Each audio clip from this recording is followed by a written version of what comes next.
Vocês estão felizes essa manhã? Glória a Deus, bom estar na casa do Senhor, bom estar na casa do Pai. Hoje é um culto muito especial. Eu sei que muitas pessoas viajaram para ir para o interior, visitar os parentes, mas hoje é um dia especial. Hoje é o dia da ceia do Senhor. Hoje é um dia especial para aquele que é filho do Pai, para aquele que tem o Senhor como Senhor e Salvador da sua vida, para que nós entendamos e valorizemos este momento tão importante para a igreja do Senhor. É interessante que nós comemoramos o Natal e não tem nada errado nisso. É muito bom comemorar o Natal, o nascimento de Jesus, damos presente. O mundo tem distorcido isso, tem, durante o longo dos anos, tirado a proposta principal do Natal, principal da Páscoa. Mas eu quero dizer para você que Jesus, Ele não nos orientou a comemorarmos o seu dia de nascimento. Interessante isso, né? Nós fazemos festa no dia do nosso nascimento, né?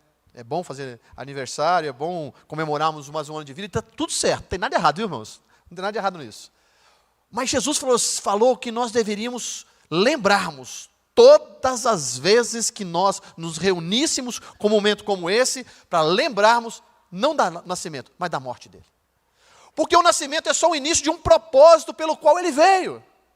Ele veio com uma finalidade, ele veio com um propósito. Ele diz, para esta hora eu vim, quando ele estava sendo conduzido à cruz do Calvário. Ele veio para nos comprar, para nos resgatar, para pagar o preço na cruz do Calvário pela nossa remissão. E nós, através desse sacrifício, nós somos livres da condenação do pecado e da morte. Então hoje é um dia de nós lembrarmos isso. Hoje é um dia de nós trazermos a memória. É bom seria que nós fizéssemos isso todas as vezes, não é verdade? Seria muito bom. E é bom que a gente sempre lembre, né, de onde o Senhor nos tirou, como o Andrei falou, de onde o Senhor nos resgatou, de onde o Senhor nos levantou desse charco de lodo, muitas vezes lamaçal do pecado. E às vezes a gente não faz isso com tanta frequência. Mas hoje é um dia que todas as vezes que você entrar nessa igreja, nesse dia, no segundo domingo do mês, nós vamos lembrar o sacrifício na cruz do Calvário do nosso Salvador. Amém? Então eu convido você a abrir sua Bíblia. Em 1 Coríntios, no capítulo 11. 1 Coríntios, capítulo 11.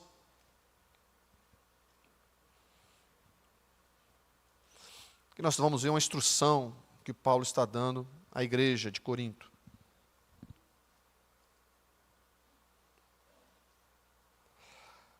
A partir do versículo 23 diz assim: Pois eu recebi do Senhor o que eu também vos ensinei. Que o Senhor Jesus, na noite que foi traído, tomou o pão e, tendo dado graça, o partiu e disse: Isto é o meu corpo, que é entregue por vós. Fazei isso em memória de mim. Semelhantemente, depois de cear, tomou o cálice, dizendo: Este cálice é a nova aliança no meu sangue. Fazei isso todas as vezes que beberdes, em memória de mim. Pois todas as vezes que comerdes este pão e beberdes este cálice, anunciais a morte do Senhor até que ele venha. Portanto, qualquer que comer o pão ou beber o cálice do Senhor indignamente, será culpado do corpo e do sangue do Senhor. Examine-se o homem a si mesmo, antes de comer deste pão e beber deste cálice. Pois o que come e bebe indignamente, come e bebe para a sua própria condenação, não discernindo o corpo do Senhor. Por causa disso, há entre vós muitos fracos e doentes e muitos que dormem. Mas se nós julgássemos a nós mesmos, não seríamos julgados. Mas quando somos julgados, somos disciplinados pelo Senhor para não sermos condenados com o mundo. Portanto, meus irmãos, quando vos reunis para comer, esperais um pelos outros. Amém, igreja? Estamos reunidos nesse dia, como eu disse, né, para comemorar essa data tão importante. Nós vemos aqui o apóstolo Paulo trazendo um ensinamento. O apóstolo Paulo aqui não estava ministrando a ceia. O apóstolo Paulo aqui não estava diante de uma igreja como nós estamos aqui, ministrando uma ceia. O apóstolo Paulo aqui estava escrevendo uma carta porque ele tinha ouvido que essa igreja, a igreja de Corinto, não estava fazendo exatamente aquilo que ele havia ensinado. Por isso que ele começa dizendo: olha, o que eu aprendi do Senhor, Eu também vos ensinei, parece que vocês não estão fazendo aquilo que eu ensinei. O que eu estou ouvindo, vocês estão fazendo totalmente diferente disso.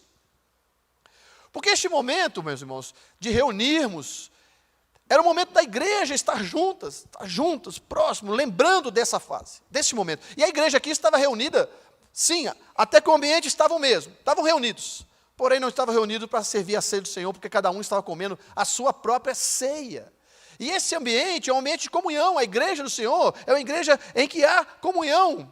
Nós somos filhos de Deus. Nós temos um Pai. E o lugar do filho é aqui, é nessa mesa. E a mesa é o lugar de comunhão.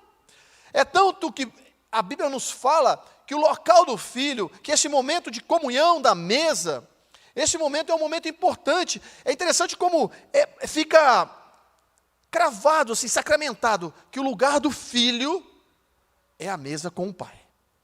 Então não podemos ter, como estava tendo na igreja de Coríntio, tantas mesas separadas e cada um no seu canto fazendo a sua panelinha e comendo a sua própria ceia. Porque quando você faz isso, o apóstolo Paulo está dizendo, você não está comendo a ceia do Senhor, vocês estão comendo a ceia de vocês, e isso vocês façam em casa, não façam na igreja do Senhor, porque senão perde o propósito. E o propósito da igreja reunir é estarmos em comunhão à mesa, porque a mesa é lugar de filhos. Mesa é lugar de filhos. É tão interessante isso, que a Bíblia fala muito de mesa. A Bíblia vai sempre nos lembrar que o nosso lugar, como filhos de Deus, o nosso lugar é a mesa com o nosso Pai. Por isso esse momento é tão importante. Em 2 Samuel, no capítulo 9, tem uma tipologia de Cristo, quando o rei Davi, que havia feito uma aliança com Jonatas, filho do rei Saul. E quando o rei Saul morre, era normal, irmão, naquela época, que quando um rei morresse, todos os seus descendentes também morriam, para que não houvesse sucessão ao trono. Mas quando o rei Saul morre juntamente com Jonatas numa guerra, um dos filhos de Jonatas, neto do rei Saul, quando a sua ama fica sabendo, a sua babá fica sabendo que o avô dele estava morto, que o pai dele estava morto, ela pega ele e vai levá-lo, correndo, saindo, fugindo do palácio. E ela descuidadamente, a Bíblia não explica detalhes, mas ela deixa ele cair. E aquela criança, ela cai e quebra, fica coxo de ambos os pés. Mas ele não morre. E ele vai para um local, um lugar distante, um lugar esquecido, um lugar de tristeza, um lugar chamado Lodebar. E quando ele está lá, e os anos vão passando, e ele está lá vivendo neste lugar triste, neste lugar de esquecimento, um menino que nasceu para herdar o reino, um menino que nasceu para estar sentado à mesa junto com seu pai, comendo do bom e do melhor. Mas eu gosto muito que a Bíblia nos mostra, e aqui é uma tipologia de Cristo, porque nós estamos na condição desse Mefibosete, esse menino chamava Mefibosete. Nós estamos nessa condição, nós estávamos nessa condição. Porque nós fomos derrubados. A Bíblia, quando fala em Gênesis, a queda do homem, é como se nós fôssemos levados um tombo, caído. Fomos prisioneiros do pecado, levados para um local de esquecimento, destituídos estávamos da glória de Deus, afastados da presença de Deus. Mas Davi, quando pergunta certa feita, tem alguém ainda da descendência de Saul, porque eu quero usar de misericórdia com ele. Assim somos nós, irmãos, alcançados pela graça. Aquele menino não era merecedor, aquele menino já não fazia mais parte da dinastia real daquele reino, o pai dele já não estava mais no trono, o avô dele já não estava mais no trono, ele não merecia mais, ele merecia a morte, porque essa era a sentença para aquele que perdia o pai, o avô, o rei, todos morriam. E ele se esconde neste lugar, chamado Lodebar. Mas o rei pergunta, existe alguém ainda? E a Bíblia nos fala que um homem chamado Zipa falou, você tem um ainda. Mas ele não serve para nada. Ele é coxo de ambos os pés. Mas Davi fala, manda chamá-lo. Assim, oh meu Deus, assim éramos nós. E ele fala, manda chamá-los. não tem nada que possa trazer para você, rei, nada de benefício, mas eu tenho uma aliança com ele. E aí manda uma carruagem lá, real, buscar Mefibosete. E quando Mefibosete chega diante do rei, ele estava com medo. Ele estava com medo, porque ele falou assim, agora eu vou ser morto, me descobriram.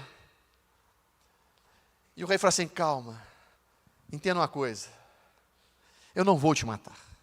Aliás, eu vou usar com você de graça, de misericórdia, de compaixão, porque você a partir de hoje, vai se sentar à mesa comigo, como um dos filhos do rei. Isso é graça, meus irmãos. Se nós estamos diante dessa mesa, é porque o nosso Deus achou graça, que a graça nos alcançasse, liberou graça para nós, para que nós pudéssemos sentar na mesa do rei. Nós somos filhos do rei a partir de agora. Louvado seja Deus por isso. E o propósito deste memorial é participarmos como igreja em comunhão. Por isso que o apóstolo Paulo vai dizer, vocês não estão fazendo isso. E ele continua, sabe por quê? Porque eu estou ensinando para vocês aquilo que eu aprendi, porque teve uma noite da qual o Jesus foi traído, ele vai levar sim para a última ceia. O apóstolo Paulo, quando fala para a igreja de Corinto, que escreve para a igreja de Corinto, dizendo, olha, vocês não estão fazendo aquilo que eu ensinei para vocês, porque vocês não estão agindo como graça, como comunhão, como misericórdia, vocês estão comendo cada um a sua ceia, e tem gente que não está comendo nada. Vocês estão se embriagando e tem gente que não tem o que comer, o que beber, num ambiente como esse, irmãos. Para comemorar, para lembrar o sacrifício da cruz do Calvário, que foi para todos. E alguns faziam os seus grupinhos e muitos ficavam sem comer. O apóstolo Paulo dá um puxão de orelha. Ele está dizendo, olha, não foi isso que eu aprendi de vocês, porque eu vou lembrar de vocês o que eu aprendi. O que eu aprendi foi Jesus, lá, na noite que ele foi traído. Aí sim, o apóstolo Paulo vai lembrar qual foi essa noite. Eu sempre gosto de lembrar dessa noite, porque essa noite marcou Paulo. E essa noite tem que marcar cada um de nós, porque foi uma noite pelo qual o Senhor se entregou por nós. E nós vamos entender isso. Ele estava se referindo à Páscoa, no momento que Jesus estava para comer a última Páscoa. Jesus se assentou à mesa com seus discípulos, e era um momento de Páscoa, era uma festa da Páscoa. Entre as 4 festas principais judaicas, entenda isso, a única festa que o Senhor Deus mandou que comemorasse foi essa. Deus deu detalhes sobre este momento. Era o momento que Deus colocou lá no Egito, quando os filhos de Israel cresceram, multiplicaram-se da história da descendência de Jacó, os 12 filhos de Jacó cresceram, se multiplicaram. E a Bíblia nos fala que eles já eram numerosos, 400 anos ficaram sob o domínio do Egito. Eles já eram numerosos. E começaram a clamar a Deus por causa daquela opressão que o Egito estava fazendo sobre eles. Para que nós possamos entender de onde vem isso, eu quero trazer para vocês porque que Deus instituiu esse momento. Tem tudo a ver para chegar até nós. E às vezes nós estamos aqui comemorando algo que nós não sabemos muito bem, talvez como é a origem, de onde veio, como começou isso, como é que foi essa situação.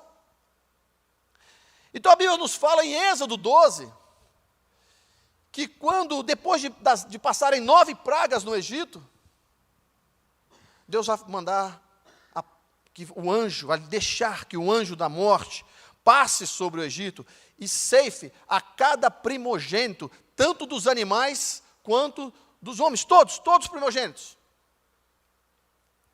E Jesus vai dizer, e Deus vai falar assim, olha, vocês vão comemorar uma festa a partir de hoje, todas as vezes, uma vez por ano. Vocês vão comemorar essa festa, chamada Páscoa. Porque essa mesa tem tudo a ver com a Páscoa, para que você entenda. E Deus instituiu dizendo assim, olha, em Êxodo 12, assim, versículo 11, assim, pois, o comereis, os vossos lombos cingidos, os vossos sapatos nos pés, o vosso cajado na mão, e o comereis apressadamente. É a Páscoa do Senhor. Essa é a Páscoa. O que é Páscoa no hebraico? É passar. Páscoa significa passagem. Está falando aqui de comer o quê? Comer o cordeiro. Porque, entenda bem, aquele cordeiro que separado, ele estava sendo instituído para aquele momento importante para o povo, que era o momento que o anjo ia passar, e na casa que houvesse cordeiro, na casa que houvesse pão, e na casa que houvesse sangue, o anjo destruidor não ceifaria a vida dos primogênitos. E naquele dia, na meia-noite, o anjo da morte estava passando, mas dentro da casa dos israelitas tinha um cordeiro. Dentro da casa dos israelitas tinha um pão. E na casa dos israelitas tinha um sangue que havia sido passado no batente. Diga comigo assim: o livramento vem através do cordeiro. O anjo não ceifou aquelas vidas de nenhum dos israelitas, porque dentro da casa dos israelitas tinha cordeiro, dentro da casa dos israelitas tinha um pão, e dentro da casa israelita tinha sangue passado nos umbrais da porta. Páscoa significa livramento, mas Páscoa significa também passagem. Mas o conteúdo dessa Páscoa, o nome Páscoa é passagem, mas o conteúdo, o que foi entregue, o que foi efetivamente aconteceu ali foi um grande livramento. Daí você entende, nós vamos voltar, daí você entende por que depois de 400 anos de silêncio, quando aconteceu 400 anos de silêncio? Entre Malaquias e Mateus, você vira uma folha só na sua Bíblia, entre o Velho e o Novo Testamento. Mas se passaram 400 anos, e aí você vai entender que levanta um homem depois de 400 anos, que Deus não falava com o povo, Deus não usava profeta, Deus não se manifestava. 400 anos se passaram entre Malaquias e Mateus. E quando chega um homem, Deus levanta um homem, vestido de pele de camelo, dizendo: arrependei-vos, porque vos é chegado o reino dos céus. João Batista é levantado, ele vai dizer assim: ó, após mim, eu estou batizando vocês, com o batismo do arrependimento, com o batismo de águas, mas eu quero dizer para você, que após mim, vai vir um que é mais forte do que eu, do qual eu não sou digno de desatar a correia das suas sandálias. Eu vos batizo com água, mas ele vos batizará com o Espírito Santo e com fogo. Esse é o cordeiro que eu estou falando. O cordeiro do Egito foi imolado, foi comido apressadamente. Deus instituiu aquela data, a Páscoa. O cordeiro do Egito deu um grande livramento para aquele povo. E eles saíram. Passaram anos, muitos anos. E o povo cresceu, multiplicou, se distanciou do Senhor. E eles comemoravam essa Páscoa sempre, mas lembrando a Páscoa do Egito. Quando chega nesse momento de Mateus, 400 anos Deus não falava. Levanta-se esse homem chamado João Batista. E João Batista começa a pregar o batismo do arrependimento. João Batista começa a dizer: olha, presta atenção, arrependei-vos, porque vos é chegado o reino dos céus. Imagina, 400 anos ninguém falava nada sobre isso. E o povo foi se chegando a João Batista, ele foi batizando esse povo. Mas ele dizia: olha, depois de mim vai vir um que é mais forte que eu, que é maior que eu. E quando no dia seguinte, que João Batista disse, que eu acabei de ler, no dia seguinte, ele viu Jesus chegando. E Jesus vem caminhando diante dele, e ele vai dizer: eis aí, entenda, não é um cordeiro. Ele disse aqui: eis aí o Cordeiro de Deus, que ele tira o pecado do mundo. É dele que eu estou falando, é desse cara aí que eu estou falando. É esse, o Cordeiro de Deus. Escuta uma coisa, meu irmão: Páscoa precisa ter cordeiro. Diga comigo: Páscoa precisa ter cordeiro. E quando João Batista olha e fala assim: esse aí, ó, é de quem eu estou falando. E quando nós voltamos para que o apóstolo Paulo está dizendo, na noite que Jesus foi traído, eles estavam comemorando a Páscoa, mas Jesus ia dizer assim: ó, hoje é o último momento que vocês vão comemorar dessa forma. Eu vou ressignificar a Páscoa daqui em diante. Daqui em diante vai ser diferente. Mas naquela noite em que ele estava reunido diante de uma mesa como essa, com os seus discípulos, aquela noite era a última refeição, era a última vez que Jesus ia se sentar à mesa com os seus discípulos. Porque aquela noite ia ser a noite em que o traidor ia ser revelado. E assim aconteceu. Jesus coloca um pedaço de pão, molha no vinho e entrega a Judas. Porque Jesus havia dito, aquele que eu molhar o pão e der um bocado para ele, esse é o traidor. Porque os discípulos não sabiam. Jesus havia dito assim, olha, um de vocês vai me trair essa noite. E todo mundo ficou assustado, sou eu. E Jesus disse para João, aquele que eu molhar o bocado de pão e entregar na boca desse, é ele. E assim fez. E a Bíblia nos fala quando Jesus faz isso, o Evangelho de João vai dizer isso. Quando Jesus entrega o pão a Judas, a Bíblia diz que o diabo entrou nele. Jesus olha para Judas e fala assim, o que você tiver de fazer, faz logo. Judas levanta e sai. Vai negociar Jesus. Então aquela noite, a noite que o traidor é revelado, ele sai para negociar Jesus. A Bíblia diz que Jesus ali junta os seus discípulos e vai ao Getsêmane. Estando ele no Getsêmane, Judas chega com uma comissão de soldados para prender Jesus. Jesus é preso. Logo na manhã seguinte, ele é julgado pelo Sinédrio. É julgado e condenado pelo Sinédrio. Entenda, o Sinédrio eram líderes religiosos daquela época. O sumo sacerdote era Caifás. Jesus é levado para aquele homem, julgado pelo Sinédrio, e é condenado perante eles. Mas eles não poderiam matar Jesus. Eles teriam que levar ao governador, que no caso era Pilatos. Ele havia sido julgado religiosamente, mas o povo religioso não tinha um poder para crucificar Jesus. E aí Jesus é levado até Pilatos. Pilatos olha e fala assim, olha, eu não tenho porquê. Por que matar este homem? Eu não tenho porquê condenar este homem à morte. Eu não tenho porquê. Mas Pilatos lembra, olha, é a festa da Páscoa de vocês. E nessa ocasião, se libertava um bandido. Entenda, irmão, porque a Bíblia não faz nada por acaso. Chama-se um homem. E ele lembra, traz então o Barrabás. Porque aquela mesma multidão que coloca Jesus aqui, Barrabás aqui. A mesma multidão que versículos atrás, capítulos atrás, gritavam para Jesus, Hosana, Hosana, ao que vem em nome do Senhor. Bendito seja o que vem em nome do Senhor. Quando Jesus entra no jumentinho, em Jerusalém, essa mesma multidão vai dizer, crucificam, matam, crucificam, matam. Preste atenção nisso.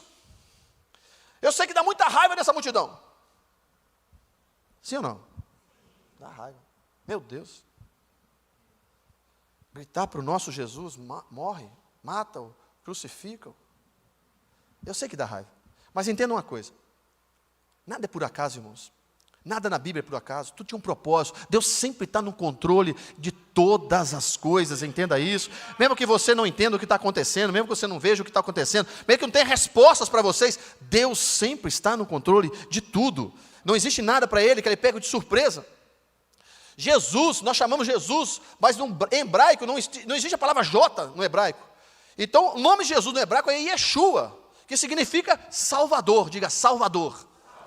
E Barrabás, Bar é filho, Aba é pai, Bar Jonas, filho de Jonas, Bartimeu, filho do Timeu, Barrabás é filho do pai. Então entenda isso, a multidão na verdade estava gritando assim, liberte o filho do pai e crucifique e mate o Salvador. Se fosse hoje em português era isso que eles iam dizer, liberte o filho do pai e crucifique o Salvador, mate o Salvador. Na verdade, a multidão, meu irmão, está proclamando sem entender o plano de Deus. Nós ficamos com raiva, mas exatamente isso era o plano de Deus. Porque no escopo dessa história, meu irmão, Jesus é Jesus o Salvador. E eu e você somos Barrabás, o filho do Pai. Pecadores, condenados por nossos delitos, merecedores de morte. Mas por que o pagamento? Porque o salário do pecado é a morte. Então eu e você, pecadores, somos condenados, livre de morte, digno de morte. Se você pensa, meu irmão, que é alguma coisa, olha, o maior erro que nós podemos pensar é que nós somos alguma coisa. Eu gosto quando a Bíblia vai mostrar lá em Apocalipse 3,17, vai dizer, o anjo dizendo à igreja de Laodiceia, que eles eram mornos, não eram quentes nem frios. E olha o que diz o versículo 17, você se diz, eu sou rico. Apocalipse 3,17. Vai dizer assim: eu sou rico e próspero, não preciso de coisa alguma. Jesus está falando isso lá em Apocalipse. E não percebe. E Jesus vai dizer: vocês não percebem que vocês são infelizes, miseráveis, pobres, cegos e nus. Essa era a condição daquele homem chamado Barrabás. Essa é nossa condição. Entenda uma coisa: nós somos pecadores carentes de um Salvador. Pilatos solta o filho do pai, solta o Barrabás, que é cheio de pecado e um condenado. Era necessário que o Salvador morresse pelo filho do pai. Ah, meu Deus. Entenda isso, irmão. Quem é o filho do pai? Somos nós. Somos nós. Era necessário que o Salvador morresse por nós. Barrabás é só uma figura para chegar até nós, para que nós entendamos. Jesus, quando falou para os seus discípulos perguntam para ele assim: Senhor, como é que nós fazemos para orar? Ensina-nos a orar. Jesus vai dizer assim: Pai nosso. Vocês digam assim: Pai nosso, que estás no céu. Nós somos esse filho do Pai nosso. Nós somos o filho do Pai. E Jesus vai dizer assim: e eu sou o Salvador que vim libertar o filho do Pai. Diga para alguém que está ao seu lado: você é filho do Pai. Filho do Pai, é o que nós somos, filhos do Pai. E entenda isso. Você não é filho dele porque você é perfeito, mas você é filho dele porque ele te adotou. Olha só, gente, isso é maravilhoso, irmãos. Porque a gente hoje tem uma conotação diferente do que era na época. Eu vou explicar isso. Em Gálatas 4, 5 e 7 vai dizer assim, ó. Gálatas 4, 5 e 7 diz assim, ó: mas vindo a plenitude do tempo. Sabe qual que é a plenitude do tempo? É este momento que Jesus estava. A última Páscoa. Esse momento que o apóstolo Paulo fala assim: na noite que o Senhor Jesus foi traído. Esse momento. A morte de Jesus é a plenitude do tempo. A plenitude do tempo é o momento certo, é o momento exato, planejado, arquitetado, desenhado, o plano da salvação se cumprindo. Desde que o mundo fosse formado, Deus já tinha este momento escrito na eternidade. A plenitude do tempo. Deus enviou o seu Filho, nascido de mulher, nascido sob a lei, para remir os que estavam debaixo da lei, eu e você, a fim de que recebamos a adoção de filhos. E porque agora sois filhos, Deus enviou ao nosso coração o Espírito do seu Filho, que clama: Abba, Pai. Abba, Filho do Pai. Somos nós, irmãos. Barrabás somos cada um de nós. Por isso que Deus nos enviou aos nossos corações o Espírito do seu Filho que clama: Abba, Pai. Assim que já não és mais servo, mas filho. E se és filho, és também herdeiro de Deus por Cristo Jesus. Eu vou explicar isso, porque senão você tinha dado um glória a Deus aí. Porque quando nós olhamos para nós, a nossa concepção de adoção é diferente daquela época. A adoção nossa hoje, ela está relacionada totalmente ao inverso daquela época. Por isso, quando a Bíblia fala filhos de adoção, às vezes para alguns, fica meio assim: mas poxa, adotivo? Não, irmãos, entenda a diferença. Hoje, se você, uma família, quer adotar uma criança, que é uma bênção, louvado seja Deus pelo seu coração. Você vai lá, passa um tempo, adota a criança. Se não der certo, você pode chegar e falar assim: olha, infelizmente não deu, não está dando certo e tudo. Você pode chegar e voltar. Você pode fazer isso. Mas naquela época era o contrário. Se você tinha um filho seu, natural, porque esse filho natural, na concepção da época, era assim: você não imaginava que o filho ia vir daquele jeito. Às vezes você tem um filho mais rebelde um pouquinho, um filho que dá um pouquinho mais trabalho, um filho mais encrenqueiro, o filho que não segue as suas orientações, o filho que não segue os seus ensinamentos. Então, naquela época, o filho, dentro da característica romana, você podia entregar ele, você podia botar ele para fora de casa, se ele fosse um filho que não fosse adequado, porque o que se entendia? Você não podia imaginar que o menino fosse assim. Essa era a concepção. Agora, o adotivo não. E você não precisava adotar somente filhos pequenos. Você podia adotar, na época, filhos grandes. Não tinha nenhum problema com isso. Homens já casados, enfim, você poderia adotar todos. Quem você quisesse. Poderia adotar uma viúva, poderia adotar quem você quisesse. Só que, para você adotar, você tinha que ter a certeza que você não ia devolver.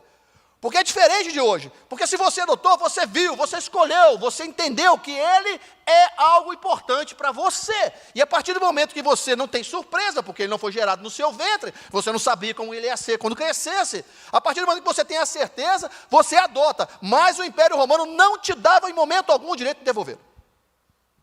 Então, meus irmãos, quando a Bíblia nos fala que nós somos adotados por Deus, é porque Deus te amou de um jeito, meu irmão, que Ele falou assim: eu nunca vou abrir mão de você, aconteça o que acontecer, você é precioso para mim, você é valioso para mim, eu estou pagando um preço altíssimo por você, eu estou tirando meu filho aqui da glória, para entrar num corpo humano, esvaziando de si mesmo, tornando forma de servo, tomando forma de servo, e sendo obediente até a morte de cruz, por você. Eu nunca vou abrir mão de você. Você é meu, herdeiro com Ele. É isso. É diferente quando você ouvir a Bíblia dizer, você é adotado, você fala assim, glória a Deus por isso. Porque Deus justo jamais vai abrir mão de mim. E o que aconteceu? Soltaram Barrabás. E condenaram Jesus à morte de cruz. Jesus é crucificado às 9 horas da manhã de uma sexta-feira.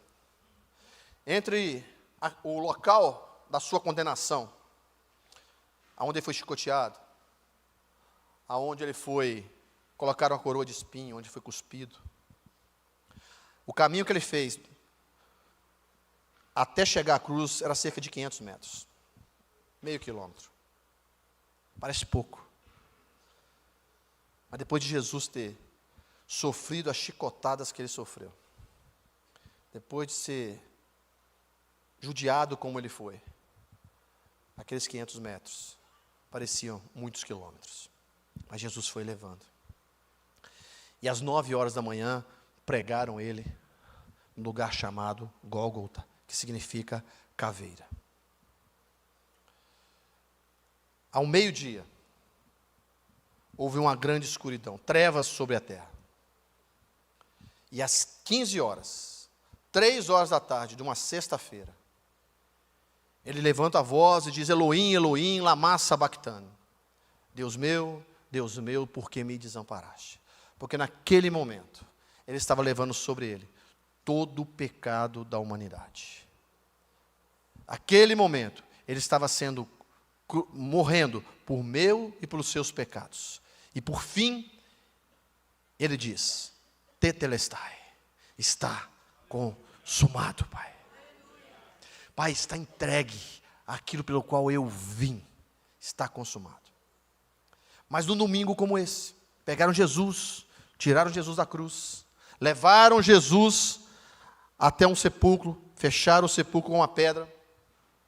Num domingo pela manhã como esse, olha aqui, em Atos, Mateus 28, versículo 1 vai dizer, e no fim do sábado, quando já despontava o primeiro dia da semana, ou seja, para amanhecer o domingo, Maria Madalena e outra Maria foram ver o sepulcro, e eis que houvera um grande terremoto, porque o anjo do Senhor, descendo do céu, chegou, removeu a pedra e assentou-se sobre ela. E o seu aspecto era semelhante a um relâmpago, e as suas vestes brancas como a neve. E os guardas, com medo dele, ficaram muito assombrados como mortos. Versículo 5, mas o anjo respondendo, disse às mulheres, não tenhas medos, pois eu sei a quem buscais, Jesus que foi crucificado. Eu tenho algo para dizer para você, o anjo falou para elas, e eu tenho algo para dizer para você que aqui está nessa manhã, ele não está aqui, porque já ressuscitou. Oh, aleluia! Como ele havia dito, ele não está aqui, porque a morte não pode prendê-lo, ele ressuscitou. O cordeiro da Páscoa de Êxodo tirou o povo do Egito, mas o cordeiro de Deus, que tira o pecado do mundo, me tirou do inferno, me livrou das garras da morte. O meu destino era um lago de fogo, de enxofre e tormenta, mas o cordeiro veio para me dar direito ao céu de glória. Oh, louvado seja Deus! Estávamos condenados, sentenciados à morte, escravos do pecado, como Paulo relata, em Romanos 7. Porque eu sei, escuta isso, essa era a nossa condição, meu irmão. Nós temos demais que valorizar esse momento. Eu sei que em mim, isto é, na minha carne, isso Paulo falando em Romanos 7, 18. Eu sei que em mim, na minha carne, não habita bem algum. Importante ter essa consciência. E com efeito, o querer está em mim, mas não consigo realizar o bem. Porque não faço o bem que eu quero, mas o mal que eu não quero, esse eu faço. Miserável homem que sou, quem me livrará do corpo desta morte? É interessante esse versículo. Miserável homem que sou. Isso é o apóstolo Paulo dizendo, quem me livrará do corpo desta morte? Paulo aqui está lembrando de um castigo cruel, aplicado pelos romanos. Era mais ou menos assim, era exatamente assim. Se um assassino matasse outra pessoa, o Império Romano, em determinados casos, pegava a pessoa assassinada, prendia ela ao corpo do assassino. E aquela pessoa carregava aquele corpo, ia carregando aquele corpo ia fedendo, aquele corpo ia se decompondo nas costas daquele que o matara.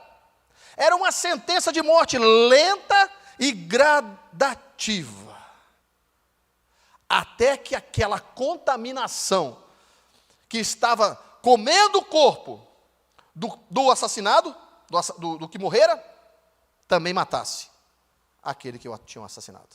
Por isso que o apóstolo Paulo fala, o apóstolo fala assim, eu estou carregando em mim, estou preso a um corpo morto pela minha natureza pecaminosa, quem vai certamente me levar à morte? E ele pergunta, quem vai me soltar dessa ligação fatal? Só Jesus, o Cordeiro de Deus, poderia libertar-nos da escravidão do pecado. Porque ele vai dizer, porque logo na sequência, em Romanos 8, ele vai dizer assim, portanto agora, nenhuma condenação há para aqueles que estão em Cristo Jesus, que não andam segundo a carne, mas segundo o Espírito, porque a lei do Espírito de vida em Cristo Jesus me livrou deste corpo, da lei, do pecado e da morte. Foi Jesus, o Cordeiro de Deus, que fez isso por mim. Ele pagou o preço lá na cruz do Calvário, dizendo assim, quanto é? Tira este peso da morte, tira este corpo de morte, porque agora eu estou dando vida, eu estou libertando você. É isso. Este é o momento, esta é a situação. Por isso que não tinha como livrar. A partir da sentença, não tinha quem livrasse aquele homem que carregava o corpo da morte. Assim somos nós. Sim, somos nós, ou éramos nós. Quando nós pecamos, como nossos pais pecaram, quando Adão pecou, entrou em nós a sentença de carregarmos esse corpo, porque dentro de nós temos aqui corpo, alma e espírito. E a sentença nossa é carregarmos este corpo quando nós nascemos já condenado à morte. Já nascemos condenados à morte, já carregamos este corpo que está inevitavelmente nos levando à morte. Entenda isso, meus irmãos, por isso que esse momento é tão precioso, é tão valioso, lembrarmos que nós estávamos condenados, mas Jesus nos libertou do pecado e da morte. Quando Jesus vence a morte por nós, isso é muito maravilhoso. A Bíblia vai dizer assim, que nós éramos presos pelos grilhões da morte.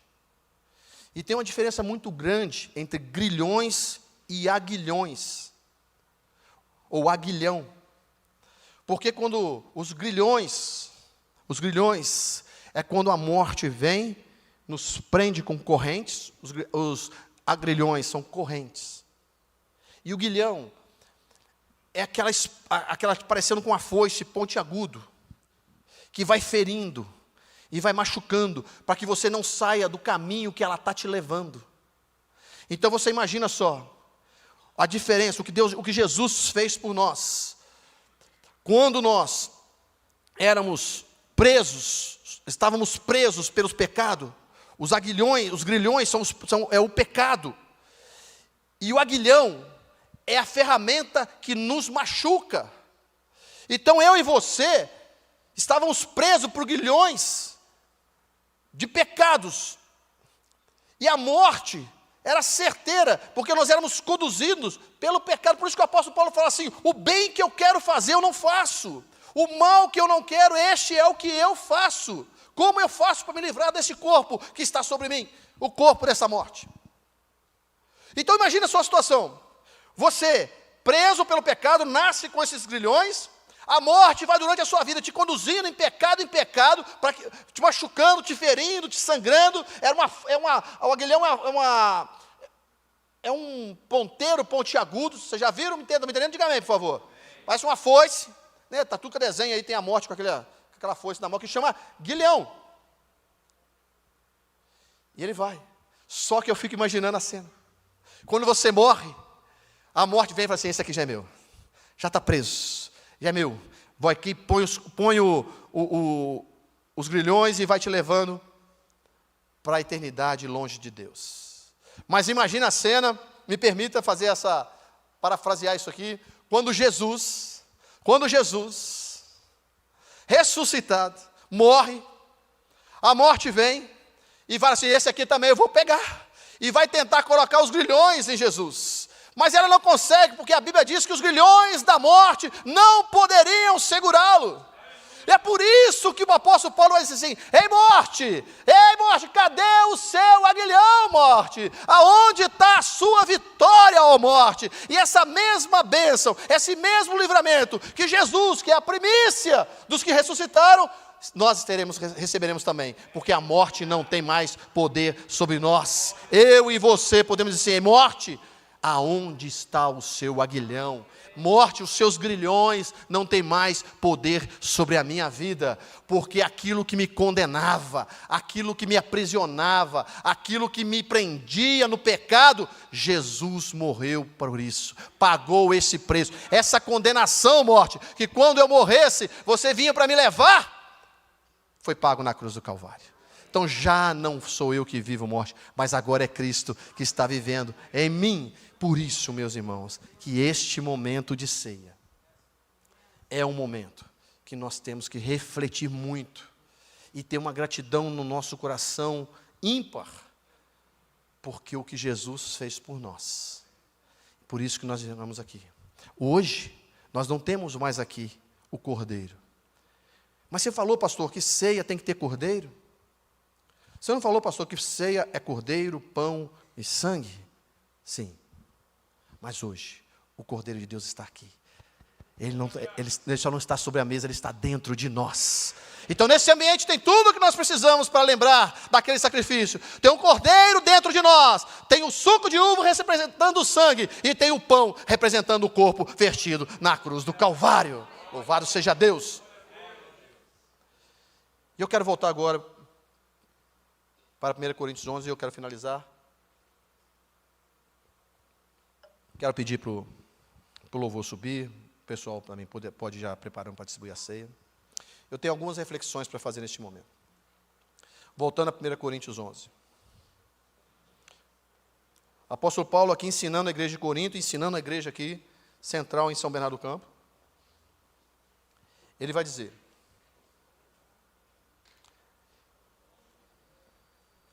que nós devemos trazer a nossa mente para alguns princípios, trazer a nossa mente para alguns cenários, ele nos convida a termos alguns olhares dentro desse versículo. Dentro desse versículo que nós lemos. Primeiramente, ele vai dizer o seguinte: esse momento é um momento espiritual. Diga espiritual. Por isso que ele vai dizer, olha, se vocês, no último versículo, nós não lemos o 34, ele vai dizer assim, ó, se algum de vocês tiver fome, coma em casa, para que não vos ajunteis para a condenação. Não é o nosso contexto de fazer um banquete, como que as pessoas em Corinto estavam fazendo. O nosso contexto é uma reflexão, é trazer a memória. Este é o propósito desse momento. Esse é o propósito dessa reunião.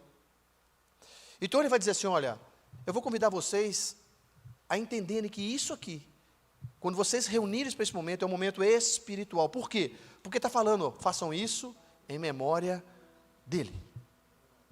Façam isso em memória dele. Lembrem, é espiritual. Ele está convidando para olharmos para a cruz, que nós acabamos de falar. Para todos os detalhes que eu acabei de explanar aqui. Para todos os livramentos que eu acabei de falar. Tudo isso é espiritual. Então esse momento é o momento de nós lembrarmos da cruz. Façam isso em memória dele. Não do nascimento, mas da morte. Também a ceia, nesse momento, Paulo vai nos trazer a uma reflexão, vai nos convidar para olharmos para o futuro. Olharmos para o que ele fez, façam isso em memória. Mas também Paulo vai dizer assim, olha, tenha um olhar para o futuro. Porque devemos fazer isso, como lemos, até que ele venha. Diga, até que ele venha. Nós vamos continuar fazendo, até que ele venha. Então se ele vem, ele foi para onde? Ele foi para o céu. Jesus ressuscitou e foi assunto aos céus. Por isso que em Atos capítulo 1, versículo 11, os discípulos estavam olhando para o céu, olhando Jesus que subiu e uma nuvem o cobriu. E 2 anjos aparecem e dizem assim, varões galileus, por que vocês estão olhando para cima? Esse Jesus que subiu ao céu, ele também voltará. Do mesmo jeito que vocês viram subindo, ele voltará. Então é um olhar para o futuro. Vai voltar. Diga assim, Jesus voltará. Então nós vamos fazer isso que nós estamos fazendo aqui. Comemorando, lembrando, até que ele venha. Porque ele vai voltar. Essa é a nossa esperança. Jesus voltará. E porque ele vive, eu e você podemos crer no amanhã. É um convite a esquecer um pouco do plano material e lembrarmos do plano celestial. Jesus voltará. A ceia é um convite também para que eu e você olhemos para dentro de nós. Por isso que no versículo que nós lemos, o apóstolo Paulo diz assim, examine o homem a si mesmo. Não sou eu que vou examinar você. Não é você que vai examinar o seu vizinho. Examine-se você a si mesmo. Mas coma. Não é para deixar de comer. Coma deste pão. Examinar a si mesmo, irmãos, é trazer para dentro de nós qual que é o real motivo de nós estarmos aqui. Não pode, em hipótese alguma, estarmos aqui por um ato religioso. Isso não é um ato religioso. Isso é um memorial de alegria e de sentimento de gratidão por ele. Isso é um memorial. Isso não é um ato religioso. Isso tem que ter uma motivação no coração. Nós não podemos estar aqui e pensando no almoço daqui a pouco. Nós não podemos estar aqui pensando na segunda-feira. Nós não podemos estar aqui, irmão, pensando em outra coisa a não ser o sacrifício na cruz, a salvação que me alcançou, o amor enviado por Deus, que eu não tenho ideia do tamanho dele, o amor que chegou até a mim, a graça que chegou até a mim. Oh meu Deus, eu estava condenado e hoje eu sou livre, e essa manhã é uma manhã para me lembrar disso. Gratidão é o significado que tem que haver no nosso coração nessa manhã. E por fim, a ceia também vai fazer nos convite a olharmos ao nosso redor. Quando fores comer, esperais um pelos outros. Comunhão, relacionamento. a cabeça que é Cristo, e nós somos o corpo. O corpo tem que estar ligado em relacionamento, em comunhão. Esse esperar um pelo outro está dizendo assim: eu não sou melhor que ninguém, eu não sou maior que ninguém, eu não sou mais importante do que ninguém. Todos fazemos parte de um único corpo.